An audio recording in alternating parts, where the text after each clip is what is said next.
Hello everyone, welcome to Rocky plus academy. आज हम SSC MTS के इंपोर्टेंट प्रैक्टिस सेट देने वाले हैं। इस तरह से मैं आपको 10 प्रैक्टिस सेट प्रोवाइड कराऊंगा। आज हमारा पहला प्रैक्टिस सेट है, तो आपको कंप्लीट देखना है। और ये आपके मोस्ट एक्सपेक्टेड क्वेश्चन है। इसके अलावा ये आपको प्रीवियस क्वेश्चन भी है, तो ये आपके एग्जाम के लिए बहुत ज़्यादा जरूरी होने वाली है क्लास। आपको ये कंप्लीट देखनी है। और इसके अलावा मैं आपको इसका एक्सप्लेनेशन भी देने वाला हूँ, बहुत काफ़ी अधिक आसान तरीके से। आइए देखते हैं, स्टार्ट करते हैं क्वेश्चन नंबर फर्स्ट। तो क्वेश्चन नंबर फर्स्ट है हमारे पास, महात्मा गांधी के प्रसिद्ध दांडी मार्च के साथ कौन सा भारतीय जन आंदोलन शुरू हुआ था? तो दांडी मार्च के साथ कौन सा भारतीय जन आंदोलन शुरू हुआ था भैया? असहयोग आंदोलन, सविनय अवज्ञा आंदोलन, भारत छोड़ो आंदोलन या फिर खेड़ा आंदोलन? तो इसका सही जवाब हो जाएगा ऑप्शन बी, सविनय अवज्ञा आंदोलन। देखिए, हम दांडी मार्च की बात करते हैं, तो दांडी मार्च जो उसकी शुरुआत जो हुई थी वो 12 मार्च 1930 ईस्वी को हुई थी। कब कब हुई थी भैया? 12 मार्च 1930 ईस्वी से दांडी मार्च की शुरुआत हुई थी। दांडी मार्च में क्या हुआ था, इसमें साबरमती आश्रम से लेकर दांडी तक की यात्रा पैदल की गई थी, वो भी नमक कानून को तोड़ने के लिए। ठीक है, आप इसे याद रखेंगे। अच्छा, ये यात्रा कितनी लंबी थी? ये यात्रा थी 240 मील की थी और लगभग 24 दिनों तक इस यात्रा को किया था। ठीक है भैया, आपको इसे याद रखना होगा। और इसके तुरंत बाद सविनय अवज्ञा आंदोलन शुरू किया गया। दांडी मार्च के तुरंत बाद सविनय अवज्ञा आंदोलन को शुरू किया गया था। अब बात करते हैं असहयोग आंदोलन की। देखिए, असहयोग आंदोलन कब शुरू हुआ था? असहयोग आंदोलन 1920 ईस्वी से शुरू हुआ था, लेकिन इसको 1922 ईस्वी में चोरा चोरी कांड के बाद इसको वापस ले लिया गया। ठीक है, याद रखेंगे आप इसे। इसके अलावा भारत छोड़ो आंदोलन, भारत छोड़ो आंदोलन की शुरुआत 8 अगस्त 1942 को हुई थी। कब से हुई थी भैया? 8 अगस्त 1942 ईस्वी को भारत छोड़ो आंदोलन की शुरुआत हुई थी। अब देख लेते हैं हम खेड़ा आंदोलन को। तो खेड़ा आंदोलन की शुरुआत 1918 में हुई थी। इसमें किसानों के बढ़े हुए टैक्स को माफ कराया गया था खेड़ा आंदोलन करके। ठीक है, आपको ये याद रखना होगा। आइए चलते हैं अगले प्रश्न की तरफ। अगला प्रश्न है भैया हमारे पास, किसकी आत्मकथा का शीर्षक एन अनसुटेबल बॉय है? भैया, किसकी आत्मकथा का शीर्षक है N unsuitable boy? Karan Johar, Ayushman Khurana, Nawazuddin Siddiqui या फिर तुषार कपूर? तो इसका सही जवाब हो जाएगा, देखिए, एन सूटेबल बॉय ये जो है ये करण जौहर की पुस्तक का नाम है। किसकी पुस्तक का नाम है भैया? करण जौहर की पुस्तक का नाम है। देखिए, एक है एन अनसूटेबल बॉय और एक है ए सूटेबल बॉय। देखिए, नाम दोनों एक से ही है। एक है ए सूटेबल बॉय, ये किसकी है? ये विक्रम सेठ की है। आपको याद रखना होगा, अनसूटेबल बॉय जो है वो करण जौहर की है और ए सूटेबल बॉय जो है वो विक्रम सेठ की है। दोनों ही इंपॉर्टेंट है, दोनों ही क्वेश्चन एग्जाम में आए हुए हैं और आ भी सकते हैं। ठीक है, याद रखेंगे इसको। इसके अलावा आयुष्मान खुराना, आयुष्मान खुराना की पुस्तक का नाम है क्रेकिंग द कोड। क्या भैया? Cracking the code. Nawazuddin Siddiqui की पुस्तक का नाम है एन ऑर्डिनरी लाइफ, ये नवाजुद्दीन सिद्दीकी की पुस्तक का नाम है। इसके अलावा तुषार कपूर की पुस्तक का नाम है द बैचलर डैड। क्या भैया? The bachelor dad. आपको याद रखना होगा, कंप्लीट जानकारी है। आइए चलते हैं अगले प्रश्न की तरफ। अगला प्रश्न है हमारे पास, पुरुषों के कबड्डी मैदान की लंबाई कितने मीटर होती है? तो पुरुषों के कबड्डी कबड्डी मैदान की लंबाई कितने मीटर होती है? तो वो होती है 13 मीटर की होती है। कितनी लंबी होती है? 13 मीटर की होती है। ठीक है, याद रखेंगे। अच्छा, आपको बताना होगा भैया, कबड्डी में कितने खिलाड़ी होते हैं? कबड्डी की एक टीम में 7 खिलाड़ी होते हैं। कितने खिलाड़ी होते हैं भाई? 7 खिलाड़ी होते हैं। और कबड्डी से संबंधित कुछ ट्रॉफी भी आपको देख लेनी है जो कि एग्जाम में आ जाती हैं। कौन कौन सी? वीवी शास्त्री ट्रॉफी। कौन सी भैया? वीवी शास्त्री ट्रॉफी, खेतान ट्रॉफी और दुबई कप। ये कबड्डी से संबंधित कुछ ट्रॉफियां हैं, आपको याद रखनी होंगी। एग्जाम में क्वेश्चन में एग्जाम में पूछ ली जाती हैं। आइए चलते हैं अगले प्रश्न की तरफ। अगला प्रश्न है हमारे पास, इनमें से कौन सा रोग जीवाणु से होने वाला है, यानी कि बैक्टीरिया से होने वाला इनमें से कौन सा रोग है? टिटनेस है, मलेरिया है, डेंगू है या दमा है? तो भैया देखिए, जीवाणु से होने वाला रोग है टिटनेस। कौन सा रोग है भैया? टिटनेस है। अच्छा, तो मलेरिया किसकी वजह से होता है? तो मलेरिया प्रोटोजोआ की वजह से होता है। किसकी वजह से होता है? प्रोटोजोआ की वजह से होता है। डेंगू विषाणु की वजह से होता है और दमा कवक की वजह से होता है। आपको याद रखना होगा। अब आप कहेंगे भैया, जीवाणु से रोग होते तो है कि टिटनेस, तो कौन कौन से रोग होते हैं जीवाणु से होने वाले? रोग बताइए। अच्छा, इसकी ट्रिक बताइए। तो हमने इसकी ट्रिक बनाई कि डिप सी टी का कुटनी है, ये जीवाणु से होने वाले रोग की ट्रिक है। अच्छा, इसमें से डी का मतलब क्या होता है? डी का मतलब डिप्थीरिया होता है। क्या होता है भैया? डिप्थीरिया होता है। प से मतलब होता है प्लेग, सी से मतलब होता है सिफिलिस, टी से मतलब होता है टिटनेस और का से मतलब होता है काली खांसी और कु से मतलब हो जाता है कुष्ठ रोग और ट से मतलब हो जाता है टाइफाइड या टीबी। दोनों की दोनों जीवाणु से होने वाले रोग हैं। इसके अलावा नी से मतलब होता है निमोनिया और है से मतलब हो जाता है हैजा। आपको जरूर याद रखना होगा। ठीक है, क्वेश्चन एग्जाम में आ सकता है, क्वेश्चन एग्जाम में आया हुआ है, तो आपको यह जरूर याद रखने होंगे। आइए चलते हैं अगले प्रश्न की तरफ। अगला प्रश्न है हमारे पास, किसी अर्थव्यवस्था में व्यक्तियों और व्यवसाय द्वारा अर्जित कुल आय को जोड़कर राष्ट्रीय आय की गणना करने के लिए निम्नलिखित में से कौन सी विधि का उपयोग किया जाता है। देखिए ऐसे प्रश्न आते हैं तो ऐसे प्रश्न से सरल कोई प्रश्न ही नहीं होता। देखिए ये कुछ खुद ही हमसे बोल देता है कि व्यक्तियों और व्यवसाय द्वारा अर्जित कुल आय को जोड़कर राष्ट्रीय आय की गणना करने के लिए कौन सी विधि होती है। देखिए भैया कुल आय को जोड़कर आय विधि का यूज किया जाएगा ना, कुल आय को जोड़कर आय विधि का यूज किया जाएगा राष्ट्रीय गणना करने के लिए, तो इसका सही जवाब ऑप्शन सी आय विधि हो जाएगा। हाँ अब मैं आपको बताता हूँ, देखिए आय विधि को जैसे कि राष्ट्रीय आय की गणना करने के लिए हमारे पास चार विधियां होती हैं। राष्ट्रीय आय की गणना करने के लिए कौन सी विधि होती है, चार विधि होती हैं, ये मैं आपको बताऊंगा कौन कौन सी विधि होती है। ठीक है, पहली विधि है उत्पादन विधि। देखिए इस क्वेश्चन से कोई डिफिकल्टी नहीं है, कोई कठिनाई नहीं है। अगर हमसे पूछेगा कुल व्यय को जोड़कर तो वो हो जाएगी व्यय विधि, कुल आय को जोड़कर तो वो हो जाएगी आय विधि। ठीक है, ये काफी सरल क्वेश्चन है। अब मैं आपको बताऊंगा उत्पादन विधि के बारे में।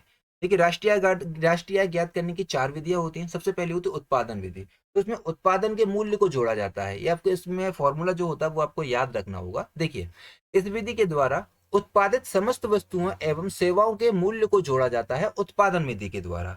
अब उत्पादन विधि का फॉर्मूला होता है, इसमें जो कैलकुलेशन की जाती है, जो जोड़ा जाता है वो एनएनपी को जोड़ा जाता है, नेट नेशनल प्रोडक्ट को जोड़ा जाता है, वो फैक्टर प्राइस, फैक्टर कोस्ट पर, किस पर, फैक्टर कोस्ट पर, याद रखेंगे। अच्छा फैक्टर कोस्ट को निकाला कैसे जाता है। देखिए एनएनपी मार्केट प्राइस, जो मार्केट में चल रही है चीज उस पर, उसको उसमें सब्सिडी को जोड़ा जाता है और टैक्स को घटाया जाता है, तब वो फैक्टर कॉस्ट पे आता है। देखिए अच्छा फैक्टर कॉस्ट होता क्या है, अब आप कहेंगे भैया एनएनपी फैक्टर कॉस्ट क्या होता है।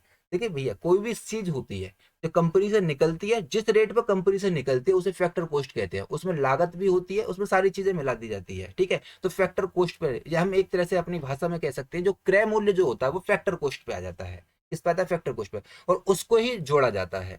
कैसे जोड़ा जाता है, जब कोई चीज निकलती है फैक्टर कॉस्ट से निकलती है तो सरकार उस पर सब्सिडी देकर उसकी प्राइस को घटा देती है। जैसे कि इस समय सरकार सोलर प्लेट पर सब्सिडी दे देती है, उसकी कीमत होनी चाहिए 5,000 रुपए, लेकिन 1,000 रुपए उसने सब्सिडी दे दी और वो होगी 4,000 रुपए की। ठीक है, लेकिन कुछ लोगों को सरकार सब्सिडी नहीं देती है, उस पर टैक्स लगा के फैक्टर कॉस्ट को बढ़ा देती है। समझ में आ रहा है मैं क्या कह रहा हूँ। देखिए फैक्टर कॉस्ट पर टैक्स लगाया जाता है तो उसको बढ़ा दिया जाता है, सब्सिडी दी जाती है तो उसको घटा दी जाती है फैक्टर कॉस्ट से। तो एनएनपी फैक्टर कॉस्ट जो निकालते हैं, मार्केट प्राइस में सब्सिडी को घटाया था तो मुझे उसमें सब्सिडी को जोड़ना पड़ेगा, टैक्स को जोड़ा गया था तो टैक्स को घटाना पड़ेगा, तो ये एनएनपी फैक्टर कॉस्ट आ जाती है। ठीक है, याद रखेंगे इस फॉर्मूले को। इसके बाद आती है मूल्य वर्धित विधि। ठीक है, कौन सा, वैल्यू एडेड विधि, वैल्यू एडेड मेथड बोल सकते हैं। देखिए इसमें होता क्या है, इसमें प्रत्येक चरण के बढ़े हुए मूल्य को जोड़ा जाता है, प्रत्येक चरण के बढ़े हुए मूल्य को जोड़ा जाता है। जैसे कि मैं आपको बताऊंगा, देखिए एग्जाम्पल मैंने सबका लिया है। देखिए एग्जाम्पल देखते हैं, जैसे कि चना है, जैसे कि चना है, हमने हम यहाँ पे ले लिया चना, हमने चने का उत्पादन किया।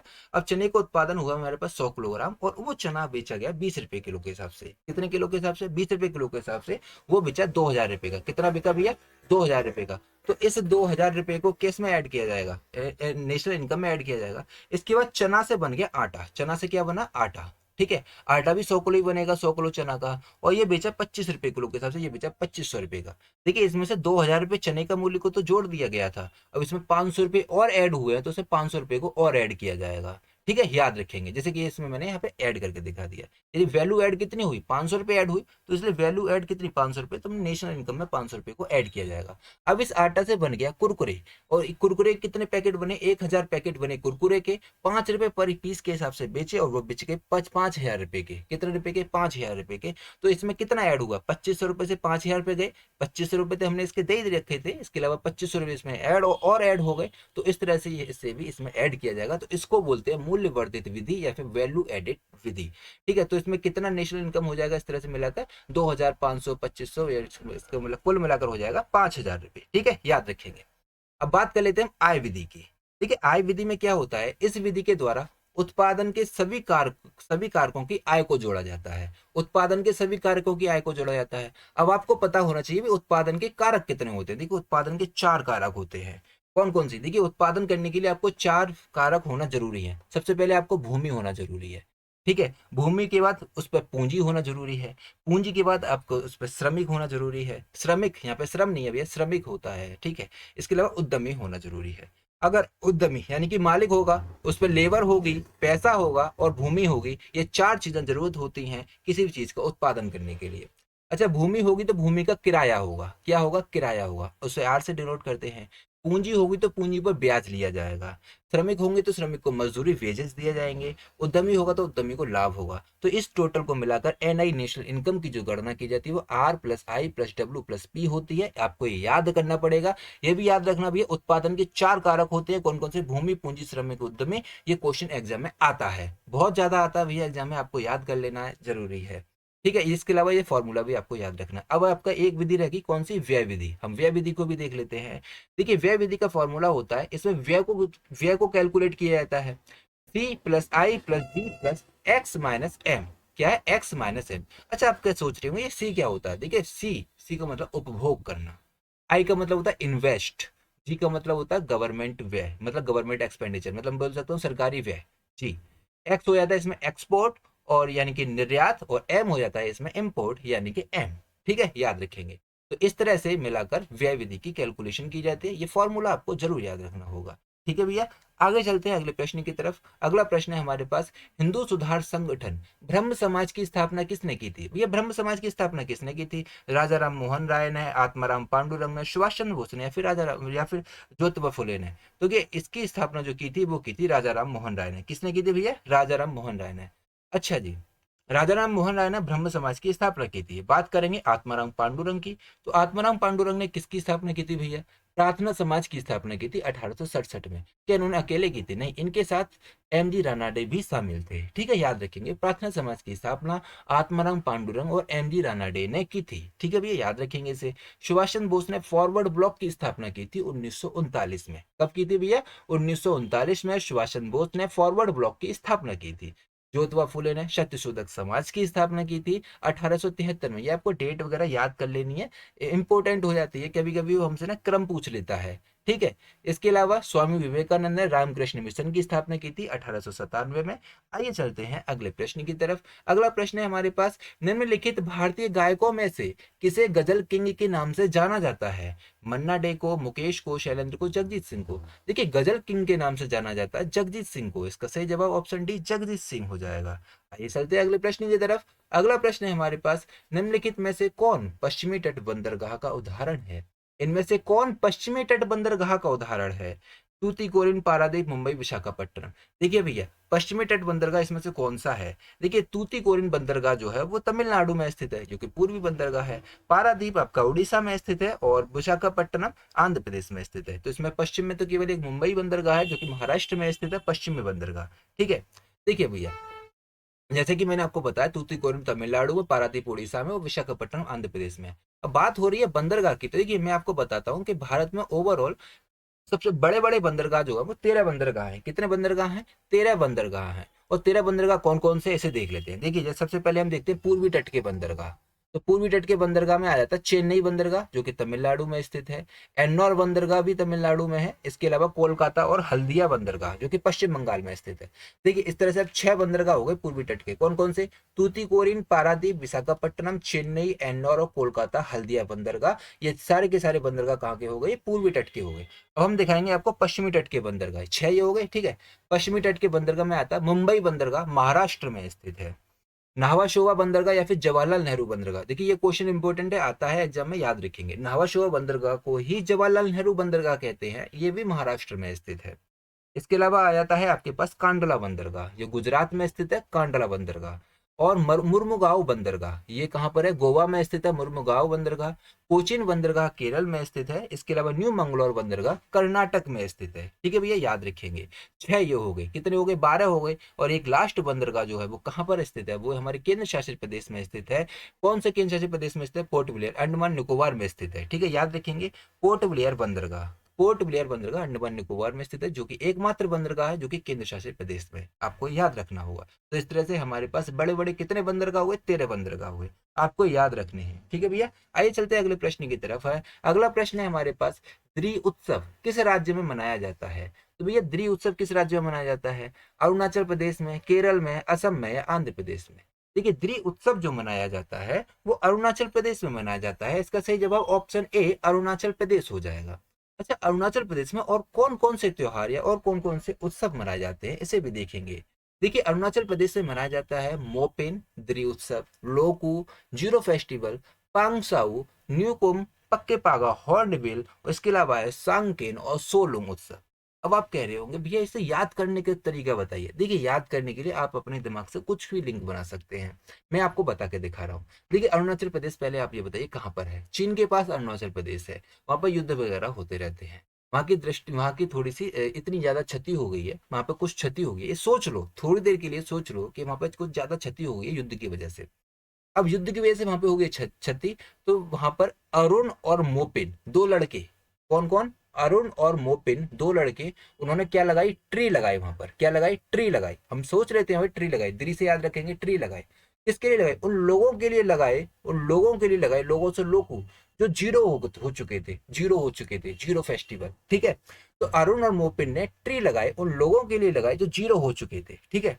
इसके अलावा ट्री लगाए, और वहां के लोग थोड़े प्यासे व्यासे थे, वहां के लोगों को सब चीज छिन चुका था, यानी कि युद्ध से क्षति होने की वजह से। इसके अलावा वहां पर प्याऊ लगवाए, प्याऊ से याद रखेंगे पांगसाऊ, ठीक है, प्याऊ लगवाए। और वहां की जो न्यू कॉम थी, वहां पर जनजाति लोग जो रहते हैं, तो उसको हमने बोल दिया न्यू कॉम थी, उन लोगों के लिए पक्के पक्के घर बनवाए। क्या? पक्के पागा। पक्के पागा से मतलब पक्के घर बनवाए। और इतना सब कुछ करके उन्होंने वहां पर सॉन्ग गाना स्टार्ट कर दिया। ऐसे सेलिब्रेशन करते हैं तो सॉन्ग गाते हैं, तो सॉन्ग गाना स्टार्ट किया, और ऐसा सॉन्ग गाया कि सब लोग सो गए। तो इसे याद रखेंगे, सो लूंग। तो इस तरह से अरुणाचल प्रदेश की ट्रिक हो जाती है, ठीक है। इसी तरह से आपको लिंक अपने दिमाग के अंदर रखना है। आइए देखते हैं हम केरल का। ये केरल में होता है विशु त्योहार मनाया जाता है केरल में। ओणम मनाया जाता है। ओणम 10 दिनों तक मनाया जाता है, जिसमें पहले दिन को अथम कहते हैं और 10वें दिन को थिरुवोनम कहते हैं। याद रखेंगे, पहले दिन को क्या कहते हैं? अथम, और 10वें दिन को थिरुवोनम कहते हैं। इसके अलावा यहाँ पे मनाया जाता है त्रिशूरपुरम और थय्यम, और है अरट्टू अट्टकालू पोंगाला। ये केरल के कुछ त्योहार उत्सव होते हैं, ठीक है। आप सॉरी, आंध्र प्रदेश के देख लेते हैं कौन कौन से त्योहार मनाए जाते हैं आंध्र प्रदेश में। आंध्र प्रदेश में मनाया जाता है दुर्गम्मा, येलम्मा, जतारा, कल्याण उत्सवम और फ्लेमिंगो। देखिए आंध्र प्रदेश का याद कर लो, देखिए काफी सरल है। आंध्र प्रदेश से याद रखेंगे अंधा व्यक्ति। अंधा व्यक्ति दुर्गे मैया के पास गया, ठीक है, दुर्गे माता के पास गया, दुर्गम्मा से दुर्गे मैया के पास, वहां पे जाके याचना करने लगा। क्या करने लगा? याचना। याचना से मतलब हो गया ये लम्बा जतारा। और याचना करने में, याचना करके क्या कहने लगा कि माता जी मेरा कल्याण करो। क्या करो? कल्याण। तो कल्याण उत्सवम हो जाएगा। तो माता जी ने खुश होकर उसे क्या दे दिया? फ्लावर दे दिए। क्या दे दिया? फ्लावर दे दिए। फ्लावर से फ्लेमिंगो हो जाएगा। तो याद हो गया, ठीक है। कौन कौन से? दुर्गम्मा, दुर्गे मैया के पास गया अंधा व्यक्ति याचना करने के लिए कि मेरा भैया कल्याण कर दो। तो माता जी ने उससे खुश होकर क्या दे दिया? फूल, फूल दे दिया, फ्लावर दे दिया। तो इसे याद हो जाएगा, ठीक है। आप इसे लिंक बना सकते हैं इस तरह से दिमाग में। असम के देख लेते हैं। असम में क्या होता है? टी फेस्टिवल, बैशागु, अंबुबाची मेला, दिहिंग पटकाई। इसके अलावा बिहू, मीडा मीफी, जॉनबिल, अलियलिंगांग, रांगकेर और दियोधानी और बैखो, ये असम के हो जाते हैं। देखिए असम की भी लिंक बनाइए अपने दिमाग के अंदर, देखिएगा। देखिए असम में क्या ज्यादातर होता है? असम में टी होती है, चाय का उत्पादन होता है ज्यादातर, सबको पता होगा, ठीक है, याद रखेंगे। देखिए टी, असम में टी होती है, वहां पर टी होती है कब? बैशाख के महीने में। सोच लो, समझ लो, ये मैं यही नहीं कह रहा कि बैशाख के महीने में ही होती है, लेकिन थोड़ी देर के लिए मान लो कि असम में टी होती है कब? बैशाख के महीने में। बैशाख एक हिंदू माह का महीना होता है, ठीक है, हिंदू कैलेंडर का महीना होता है बैशाख। तो टी होती है कब? बैशाख के महीने में। वहां के लोग कहते हैं बहुत अच्छी टी होती है बैशाख के महीने में। वहां के लोग कहते हैं ये सब अंबुबाची की देन है। किसकी ये देन है? अंबुबाची की देन है। देन से मतलब देहिंग पटकाई, अंबुबाची अंबुबाची हो गए। असम में टी का उत्पादन होता है बैशाख के महीने में, ये सब अंबुबाची की देन है, देहिंग पटकाई हो जाए, ठीक है। अब वहां पर टी का उत्पादन हो गया। अब टी, टी को बनाता कौन है? बनाता कौन है? वो घर की बहू है। कौन बनाता है? बहू। तो वहां की बहू है, तो सब लोग अपने अपने घरों की बहू है, और मैडम, कुछ लोग अपने अपने घर की बहुओं को मैडम भी बोल देते हैं। बहू और मैडम लोग अपने अपने घरों में, देखिए अपने अपने घरों में, किसी का नाम जॉन होता है, किसी का नाम अली होता है, किसी का नाम रंगकेर, कुछ भी हो जाता है। तो वहाँ के असम के लोगों के, असम के घरों की बहू है और मैडम अपने अपने घरों की जॉन को जॉन भी याद रखेंगे, अली को अली लिंगांग याद रखेंगे, रांगकेर को ये टी बनाकर देती हैं। देती से क्या हो जाएगा? द्योधानी हो जाएगा। तो इस तरह से आपको याद हो जाएगा। बैको आपको अलग से याद कर लेना है, बैको आपको अलग से याद कर लेना है, ठीक है। याद रखेंगे कैसे कैसे। टी होती है बैशाख के महीने में, ये सब अंबुबाची की देन है, देहिंग पटकाई है। फिर इस टी को वहां की बहुएं और मैडम लोग अपने अपने घरों के जॉन को, अली को, रांगकेर को इस टी को बना के देती हैं। तो इस तरह से आपको याद रख लेना, बैको आपको अलग से याद रखना। तो इस तरह से आपके अपने दिमाग को लिंक बनानी है, याद हो जाएगा। आइए चलते हैं अगले प्रश्न की तरफ। अगला प्रश्न है हमारे पास, भारतीय नृत्य का कौन सा शब्द संस्कृत शब्द से लिया गया है और इसका शाब्दिक अर्थ है की ओर ले जाना? तो इसमें से कौन सा शब्द संस्कृत शब्द से लिया गया है? नर्तता, लस्य, तांडव और अभिनय। तो इसका सही जवाब हो जाएगा ऑप्शन डी, अभिनय। ठीक है भैया, याद रखेंगे इसे। आइए चलते हैं अगले प्रश्न की तरफ। अगला प्रश्न है हमारे पास, भारत में सरकार के 3 स्तर कौन से हैं? देखिए, भारत में सरकार के 3 स्तर होते हैं, सबको पता है 3 स्तर। केंद्र स्तर पर होती है तो उसे बोलते हैं संघ सरकार। क्या? संघ सरकार। उसके बाद आता है राज्य सरकार। देखिए, संघ सरकार राज्य सरकार दोनों जगह, दोनों हर जगह 3 जगह है। इसके बाद आती है फिर स्थानीय सरकार। सबसे ऊपर केंद्र सरकार होती है, जैसे कि मोदी जी बैठे हुए हैं। फिर राज्य सरकार, अपने अपने राज्यों की सरकारें होती हैं। इसके बाद स्थानीय सरकार, अगर आप गांव में रहते हैं तो ग्राम पंचायत, पंचायत समिति होती है। इसके अलावा मैं बात करूंगा जो शहर में रहते हैं वहाँ मेयर है होते हैं, चेयरमैन होते हैं। तो इस तरह से हो जाता है। उसको कितने 3 स्तर? संघ सरकार, राज्य सरकार और स्थानीय सरकार। ये सरकार के 3 स्तर होते हैं भारत में, आपको याद रखने होंगे। इसका सही जवाब ऑप्शन डी हो जाएगा। आइए चलते हैं अगले प्रश्न की तरफ। अगला प्रश्न, सांची स्तूप की नींव निम्नलिखित में से किस राजा ने रखी थी? तो सांची स्तूप की नींव किसने रखी थी? समुद्रगुप्त ने, बिंबिसार ने, अशोक ने या फिर चंद्रगुप्त मौर्य ने? देखिए, सांची स्तूप की नींव जो रखी थी वो रखी थी अशोक ने। इसका सही जवाब ऑप्शन सी, अशोक हो जाएगा। अशोक मौर्य वंश के तीसरे शासक थे, आपको पता होना चाहिए। और ये सांची स्तूप जो है ये कहाँ पर स्थित है? मध्य प्रदेश में स्थित है। कहाँ पर स्थित है? मध्य प्रदेश में स्थित है। और ये यूनेस्को की विश्व धरोहर स्थल में शामिल है ये। ठीक है, याद रखेंगे। अच्छा, इसके अलावा अशोक जो थे मौर्य वंश के तीसरे शासक थे। अच्छा, तो पहले शासक कौन थे? चंद्रगुप्त मौर्य पहले शासक थे। तो दूसरे कौन थे? दूसरे थे बिंदुसार। कौन? बिंदुसार। देखिए, बिंबिसार नहीं थे। बिंबिसार हर्यक वंश का शासक था। बिंबिसार हर्यक वंश का शासक था, बिंबिसार मौर्य वंश का शासक नहीं था। तो मौर्य वंश का दूसरा शासक था बिंदुसार। पहले चंद्रगुप्त मौर्य, फिर बिंदुसार, फिर तीसरे आए अशोक। कौन आगे भैया? अशोक। इसके अलावा चंद्रगुप्त मौर्य पहले समुद्रगुप्त गुप्त वंश का शासक था। ठीक है, आप इसे याद रखेंगे। आइए चलते हैं, आइए देखते हैं नेक्स्ट क्वेश्चन। नेक्स्ट क्वेश्चन है हमारे पास, निम्नलिखित में से कौन द जोया फैक्टर पुस्तक की लेखिका है? तो इनमें से कौन भैया द जोया फैक्टर पुस्तक की लेखिका है? किरण देसाई, अनुजा चौहान, मीना नैयर या फिर ऋचा चड्ढा? तो भैया द जोया फैक्टर पुस्तक की लेखिका जो है वो है अनुजा चौहान। इसका सही जवाब ऑप्शन बी, अनुजा चौहान हो जाएगा। ठीक है, याद रखेंगे आप इसे। अब बात कर लेते हैं किरण देसाई की। तो किरण देसाई ने क्या लिखा है भैया? किरण देसाई ने लिखा है द इनहेरिटेंस ऑफ लॉस। क्या लिखी है? द इनहेरिटेंस ऑफ लॉस लिखी है किरण देसाई ने। इसके अलावा मीना नैयर ने लिखी है द टाइगर ऑफ द्रास। ये मीना नैयर के द्वारा लिखी हुई पुस्तक है। और ऋचा चड्ढा के द्वारा लिखी हुई पुस्तक है unfilled barrels, India oil story unfilled barrels. ये लिखी है ऋचा मिश्रा ने, आपको याद रखना होगा। आइए चलते हैं अगले प्रश्न की तरफ। अगला प्रश्न है हमारे पास, भारत में मानसून निवर्तन किस महीने के दौरान होता है? मानसून निवर्तन किस महीने के दौरान होता है, यानी कि मानसून लौटता किस महीने के दौरान है? जनवरी या फरवरी में, ऑप्शन बी मई और जून में, ऑप्शन सी अक्टूबर नवंबर में या फिर मार्च और अप्रैल में? देखिए, मानसून अगर निवर्तन जो होता है वो होता है अक्टूबर और नवंबर में। कब से होता है? अक्टूबर से स्टार्ट हो जाता है, अक्टूबर नवंबर में भारत से मानसून लौटने लगता है। ठीक है, याद रखेंगे। देखिए, भारत में मानसून 3 तरह से होते हैं। एक तो सबसे पहला होता है आता हुआ मानसून। आता हुआ मानसून की दिशा होती है दक्षिण पश्चिम मानसून। आपको ये दिशा याद रखनी है, क्वेश्चन एग्जाम में आती है। ठीक है, ठीक है। इसके अलावा इसमें आते हुए मानसून से भारत में 80% लगभग बारिश हो जाती है। और इसकी दिशा क्या होती है? दक्षिण पश्चिम मानसून होती है। सही, सबसे पहले आकर केरल के मालाबार तट से आकर टकराता है। ये जून से लेकर सितंबर तक भारत में रहता है। जून से स्टार्ट हो जाता है आना और सितंबर तक रहता है भारत में। कब तक रहता है? सितंबर तक। यानी कि ये सितंबर चल रहा है, सितंबर में खूब बारिश हो रही है, आप उन्हें देख ही रहे होंगे। इसके अलावा लौटता हुआ मानसून यानी कि इसे निवर्तन मानसून कहते हैं। और इसकी दिशा होती है उत्तर पूर्वी मानसून। इससे लगभग 17% बारिश होती है। और इससे बारिश होती है कहाँ पर? तमिलनाडु में बारिश होती है, आंध्र प्रदेश में, उड़ीसा में बारिश होती है इससे। ठीक है, याद रखेंगे। इस ये जो लौटता हुआ मानसून होता है यानी कि ये निवर्तन होता है मानसून का, तो वो अक्टूबर से नवंबर महीने में होता है। अक्टूबर से स्टार्ट हो जाता है, नवंबर तक होता है। ठीक है, आप इसे याद रखेंगे। इसके अलावा भारत में मानसून, एक तीसरा मानसून आता है पश्चिम विक्षोभ से। पश्चिम विक्षोभ से आता है, इससे उत्तर भारत में बारिश होती है। उत्तर भारत में कौन से राज्य आ जाते हैं? जैसे कि पंजाब, उत्तर प्रदेश, राजस्थान वगैरह, इस एरिया में बारिश हो जाती है पश्चिम विक्षोभ से। भूमध्य सागर से उत्पन्न होता है ये वाला मानसून। ठीक है, याद रखेंगे आप इसे। आइए चलते हैं अगले प्रश्न की तरफ। अगला प्रश्न है हमारे पास, कोशिका भित्ति की अधिकांश यांत्रिक शक्ति के लिए उत्तरदायी प्राथमिक संरचनात्मक घटक कौन सा है? तो कोशिका भित्ति की अधिकांश यांत्रिक शक्ति के लिए उत्तरदायी प्राथमिक संरचनात्मक घटक कौन सा है? हिपेरिन, ग्लाइकोजन, काइटिन या सेलुलोज? तो इसका सही जवाब हो जाएगा सेलुलोज। ऑप्शन डी इसका सही जवाब हो जाएगा। आइए चलेंगे अगले प्रश्न की तरफ। अगला प्रश्न है हमारे पास, पंडित जानकी प्रसाद कथक के निम्नलिखित में से किस घराने से संबंधित थे? तो पंडित जानकी प्रसाद किस घराने से संबंधित हैं? बनारस, रायगढ़, जयपुर और लखनऊ? देखिए, कथक के 3 घराने होते हैं, बनारस, जयपुर और लखनऊ। रायगढ़ तो ये वैसे भी कट जाएगा, ठीक है, रायगढ़ तो इसका सही जवाब होगा ही नहीं, तो इसका सही जवाब हो जाएगा बनारस घराना। पंडित जानकी प्रसाद कथक के बनारस घराने से संबंधित है। देखिए कथक के 3 घराने होते हैं, कौन कौन से? लखनऊ घराना, जयपुर घराना, बनारस घराना। और आपको पता होना चाहिए इन घरानों से कौन कौन संबंधित है। तो हम सबसे पहले दिखाएंगे आपको लखनऊ घराने से संबंधित। तो लखनऊ घराने से संबंधित है बिरजू महाराज, काफी बार क्वेश्चन में आया हुआ है भैया, याद रखेंगे इसे। बिरजू महाराज कौन से घराने से संबंधित है? लखनऊ घराने से संबंधित है। इसके अलावा बेदादीन और हैं कोदू सिंह, ये लखनऊ घराने से संबंधित हैं।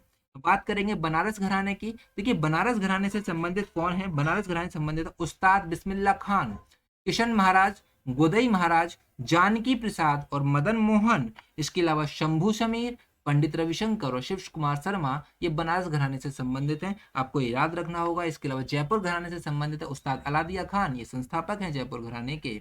इसके अलावा किशोरी अमोनकर और मल्लिकार्जुन मंसूर, काफी अधिक इंपॉर्टेंट है ये दो नाम। कौन कौन से? किशोरी अमोनकर और मल्लिकार्जुन मंसूर, ये काफी अधिक इंपॉर्टेंट है, आपको याद रखने होंगे, ये जयपुर घराने से संबंधित है। ठीक है भैया, याद रखेंगे। हम और भी घराने देख लेते हैं, कुछ शास्त्रीय संगीत के और भी घराने हैं, जैसे कि किराना घराना। किराना घराने से संबंधित है अब्दुल करीम खान, अब्दुल वालिद खान, ये संस्थापक हैं। इसके अलावा भीमसेन जोशी, गंगूबाई और नचिकेता शर्मा, ये किराना घराने से संबंधित हैं, आपको याद रखना होगा। देखिए इस घराने से संबंधित क्वेश्चन एक एग्जाम में आ जाता है। रायगढ़ घराना, रायगढ़ घराने से संबंधित है महाराजा चक्रधर, जो कि संस्थापक हैं। फिर दिल्ली घराना, दिल्ली घराने से संबंधित हैं सिदर खान डाड़ी, जो कि संस्थापक हैं। इसके अलावा उस्ताद इकबाल अहमद खान। और है पटियाला घराना, पटियाला घराना से संबंधित है मियाँ कल्लू, संस्थापक हैं। इंपॉर्टेंट नाम है भैया मियाँ कल्लू का, आप इसे याद रखेंगे। इसके अलावा उस्ताद बड़े गुलाम अली खान, उस्ताद इकबाल अहमद खान और अजय परवीन, ये पटियाला घराने से संबंधित है। इसके अलावा हम बात करेंगे पंजाब घराना से। पंजाब घराने से संबंधित अल्लाह बख्श, संस्थापक है, इंपॉर्टेंट है, याद रखेंगे। इसके अलावा मेवाती घराना से संबंधित है पंडित जसराज, संस्थापक हैं। मोतीराम और मनीराम, ये मेवाती घराना से संबंधित है। मेवाती घराने के बाद आता है सेनिया घराना। सेनिया घराने से संबंधित हैं बिलास खान, नौबत खान, जो कि संस्थापक हैं। और हरिप्रसाद चौरसिया, इंपॉर्टेंट है, याद रखेंगे, सेनिया घराना से संबंधित हैं हरिप्रसाद चौरसिया। तो हरिप्रसाद चौरसिया किस घराने से संबंधित है? सीनियर घराने से संबंधित है, आपको ये याद रखना होगा। इसके अलावा हम बात करेंगे ग्वालियर घराना। तो ग्वालियर घराना से संबंधित है नानथन खान, ये संस्थापक हैं, ये ग्वालियर घराना से संबंधित है। ठीक है भैया, आगे चलते हैं अगले प्रश्न की तरफ। अगला प्रश्न है हमारे पास, निम्नलिखित में से कौन महात्मा गांधी के आदर्शों पर आधारित निर्देशक सिद्धांत नहीं है? इनमें से कौन महात्मा गांधी के आदर्शों पर निर्धारित निर्देशक सिद्धांत नहीं है? देखिए आइए चेक करते हैं। ऑप्शन ए, ऑप्शन ए का है शहरी क्षेत्रों में औद्योगिकरण को बढ़ावा देना। देखिए ये महात्मा गांधी के आदर्शों का नीति सिद्धांत नहीं है। महात्मा गांधी ने औद्योगिकरण को बढ़ावा देने के लिए कोई बात नहीं की थी, तो ये ऑप्शन ए तो नहीं हो सकता। ग्राम पंचायतों का आयोजन करना, ये बिल्कुल है। हानिकारक मादक पेय और दवाओं पर प्रतिबंध लगाना, ये भी इनका निर्देशक सिद्धांत है। इसके अलावा कुटीर उद्योगों को बढ़ावा देना, ये भी है। तो ऑप्शन ए इसका सही जवाब हो जाएगा। इसने नहीं वाला पूछा है तो नहीं वाला ऑप्शन ए हो जाएगा। आइए चलेंगे अगले प्रश्न की तरफ। अगला प्रश्न है हमारे पास, भारतीय नृत्य के किस रूप को कोमल और महिला प्रस्तुति के लिए उपयुक्त कहा जाता है? भारतीय नृत्य के किस रूप को कोमल और महिला प्रस्तुति के लिए उपयुक्त कहा जाता है? तो वो कहा जाता है लस्य को। ऑप्शन सी सही जवाब हो जाएगा इसका। अगला प्रश्न है हमारे पास कि निम्नलिखित में से कौन सा महासागर उत्तरी अमेरिका और दक्षिणी अमेरिका महाद्वीप के पूर्व में स्थित है? तो कौन सा महासागर उत्तरी अमेरिका और दक्षिण अमेरिका महाद्वीप के पूर्व में स्थित है? तो ये स्थित है भैया अटलांटिक महासागर। कहाँ कौन सा स्थित है? अटलांटिक महासागर स्थित है। देखिए भैया इसको आप मैप पे देखेंगे और आप लोकेशन आपको याद होनी चाहिए। जैसे कि नॉर्थ अमेरिका साउथ अमेरिका के पूर्व में है कौन सा है? अटलांटिक ओशियन, ये अटलांटिक महासागर है। इसके अलावा यहाँ पर है हिंद महासागर, ये है आपका प्रशांत महासागर। कौन सा महासागर? प्रशांत महासागर। और ये ऊपर रहता है आर्कटिक महासागर और नीचे हो जाता है दक्षिणी महासागर। तो हमारे पास 5 ही महासागर है। पांचों महासागर आपको याद रखने को कहाँ कहाँ पर है? अटलांटिक, हिंद महासागर, प्रशांत महासागर, आर्कटिक महासागर और नीचे आता है दक्षिणी महासागर। ठीक है, याद रखेंगे ये 5 हमारे पास महासागर हो जाते हैं। इसके अलावा 7 द्वीप होते हैं। कौन कौन से? Australia, Asia, Europe, Africa, north America, south America और अंटार्कटिका। ये 7 द्वीप हो जाते हैं, 7 महाद्वीप होते हैं, याद रखेंगे। ठीक है, इसके अलावा नेक्स्ट क्वेश्चन है हमारे पास, प्रसिद्ध पशुपतिनाथ मंदिर निम्नलिखित में से किस देश में स्थित है? देखिए प्रसिद्ध पशुपतिनाथ मंदिर जो है वो नेपाल में स्थित है। इसका सही जवाब ऑप्शन ए नेपाल हो जाए। ठीक है भाई, प्रश्न है हमारे पास। अगला प्रश्न है भैया हमारे पास, निम्नलिखित में से किसे नृत्य में उनके योगदान के लिए संगीत नाटक अकादमी पुरस्कार 2022 नहीं मिला है? तो किस व्यक्ति को इसमें से अपने योगदान के लिए संगीत नाटक अकादमी पुरस्कार 2022 नहीं मिला है, फरवरी 2024 में दिया जाने वाला, यानी कि जो को फरवरी 2024 में दिया गया था। देखिए, निरंजन रावत, नीना प्रसाद, गोविंदा सकिया, कलामंडलम सुब्रमण्यम। इसमें से नीना प्रसाद को नहीं मिला, बल्कि इन तीनों को मिल चुका है, इन तीनों को मिल चुका है। किसको नहीं मिला? नीना प्रसाद को नहीं मिला 2022 में। ठीक है, आप इसे याद रखें। देखिए, फरवरी 2024 में संगीत नाटक अकादमी पुरस्कार प्रदान किए गए थे। फरवरी 2024 में 2022 और 2023 वालों को प्रदान किए गए थे, और आपको पता होना चाहिए संगीत नाटक अकादमी पुरस्कार किस किस को दिए गए थे। पहले हम थोड़ा सा संगीत नाटक अकादमी पुरस्कार के बारे में थोड़ा सा देख लेते हैं। देखिए, संगीत नाटक अकादमी पुरस्कार की शुरुआत 1953 ईस्वी में हुई थी, और इसके अध्यक्ष अशोक पांड्या जी हैं। और इसके अध्यक्ष की नियुक्ति राष्ट्रपति के द्वारा 5 वर्ष के लिए की जाती है। संगीत नाटक अकादमी पुरस्कार के अध्यक्ष की नियुक्ति, ये संगीत, नृत्य और नाट्य क्षेत्र में दिया जाने वाला पुरस्कार है, आपको पता होना चाहिए। हम देख लेते हैं। देखिए, 2023 वालों को 2024 में दिया गया है, और उसमें से किस किस को दिया गया और कौन सा कलाकार किस शास्त्रीय नृत्य से संबंधित है, इसे देखेंगे। देखिए, भरतनाट्यम के लिए मिला है उर्मिला सत्यनारायण को, कथक के लिए मिला है जगदीश गंगानी को, कथकली के लिए मिला है मार्गी विजय कुमारन को, इसके अलावा मणिपुरी के लिए मिला है लतासना देवी को। इंपॉर्टेंट नाम याद रखेंगे, लतासना देवी का। इसके अलावा कुचिपुड़ी के लिए मिला है मड्डाली उषा देवी को, और ओडिसी के लिए मिला है स्नेहा प्राप सामंतराय को, और सत्रिय के लिए मिला है भावेन बोरबयान को। इसके अलावा मोहिनी अट्टम के लिए मिला है पल्लवी कृष्णन को, और छऊ के लिए मिला है परीक्षित महतो को, छऊ के लिए मिला है। ठीक है भैया, याद रखेंगे। और संगीत नाटक अकादमी पुरस्कार 2022, यानी कि 2022 वालों को भी 2024 में ही दिया गया है, तो 2022 वालों को किस किस को मिला है, इसे देखेंगे। 2022 वालों में मिला है भरतनाट्यम के लिए मिला है मंजुला रामास्वामी को, कथक के लिए मिला है नलिनी और कमलिनी अस्थाना को। इसके अलावा कथकली के लिए मिला है कलामंडलम सुब्रमण्यम को, और मणिपुरी के लिए मिला है एस नोयन सखी देवी को। कुचिपुड़ी के लिए मिला है भागवतुला सेथुराम, ओडिसी के लिए मिला है निरंजन रावत को। इसके अलावा हम बात करेंगे सत्रिया के लिए मिला है गोविंदा सैकिया को। देखिए, सैकिया जहां लगा होगा वो सत्रिय नृत्य से संबंधित होता है, और सत्रिय के लिए मिला है गोविंदा सैकिया को। मोहिनी अट्टम के लिए मिला है काल विजयन को, और छऊ के लिए मिला है साधु चरण महतो को। आपको याद रखना होगा। आइए चलते हैं अगले प्रश्न की तरफ। अगला प्रश्न है हमारे पास, रासायनिक आबंधों के बॉल और स्प्रिंग मॉडल निम्नलिखित में से किसका पालन करता है? रासायनिक आबंधों के बॉल और स्प्रिंग मॉडल किसका पालन करता है? हुक के नियम का, चार्ल्स के नियम का, गुरुत्वाकर्षण नियम का, या फिर न्यूटन के नियम का? तो भैया हुक के नियम का पालन करता है। हुक के नियम का पालन करता है बॉल एंड स्प्रिंग मॉडल। तो बस आज के लिए इतना ही है। अगर आपको हमारी क्लास, हमारा कंटेंट अच्छा लगा तो प्लीज हमारे चैनल को लाइक, शेयर, सब्सक्राइब जरूर कर दीजिएगा। आपको इस क्लास का पीडीएफ मिल जाएगा। पीडीएफ हमारे टेलीग्राम चैनल पर मिल जाएगा, और टेलीग्राम चैनल का लिंक हमारे डिस्क्रिप्शन में मिल जाएगा। ठीक है, मिलते हैं नेक्स्ट वीडियो पर। तब तक के लिए टेक केयर, बाय बाय।